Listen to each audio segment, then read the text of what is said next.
هكذا نفوز بشفاعة القرآن يوم القيامة. السلام عليكم ورحمة الله وبركاته. بسم الله والحمد لله والصلاة والسلام على رسول الله صلى الله عليه وآله وسلم. في هذا اليوم العصيب والطويل وهو يوم القيامة الذي يكون بفضل الله سبحانه وتعالى نعمة ورحمة وسعادة على أهل الإيمان والتوحيد، يبحث الإنسان في ذلك اليوم عمن يشفع له حتى ينجو من عذاب النار ومن أجل أن يدخل جنة العزيز الغفار، وإذا به يجد القرآن شافعا له مدافعا عنه حتى يأخذ بيديه إلى جنة الرحمن التي فيها ما لا عين رأت ولا أذن سمعت ولا خطر على قلب بشر.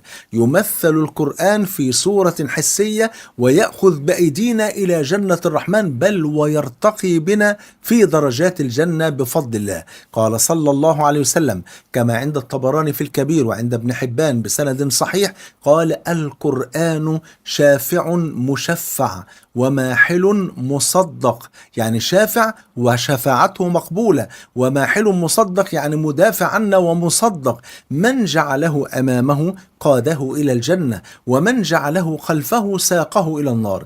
أي أن من جعل القرآن أمامه فقرأ القرآن وتدبر القرآن وعمل بما في القرآن واستشفى بالقرآن وتحاكم إلى القرآن، قاده القرآن إلى الجنة. ومن جعله خلفه يعني هجر القرآن هجرا تاما ساقه إلى النار عياذا بالله. بل ورد في صحيح مسلم أن النبي صلى الله عليه وسلم قال: اقرأوا القرآن فإنه يأتي يوم القيامة شفيعا لأصحابه. الله أكبر. بل قال صلى الله عليه وسلم كما عند أحمد والطبراني في الكبير بسند صحيح، قال: الصيام والقرآن يعملوا إيه الاتنين؟ قال: يشفعان للعبد يوم القيامة.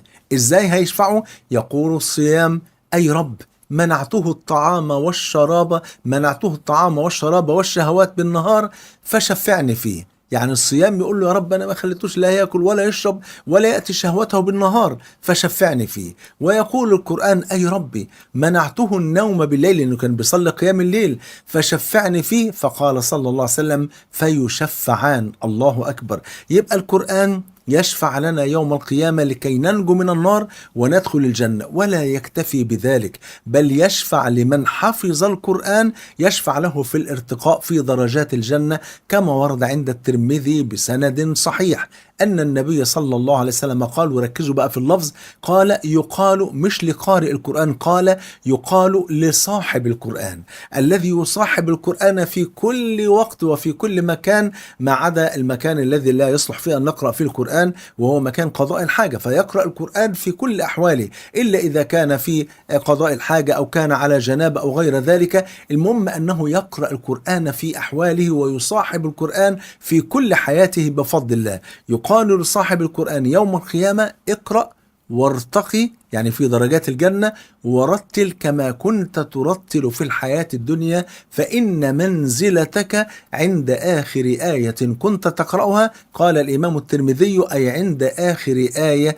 كنت تحفظها. فاللهم اجعلنا من أهل القرآن الذين هم أهل الله وخاصته. جمعني الله وإياكم مع الحبيب المصطفى صلى الله عليه وآله وسلم في الفردوس الأعلى. بحبكم في الله، والسلام عليكم ورحمة الله وبركاته.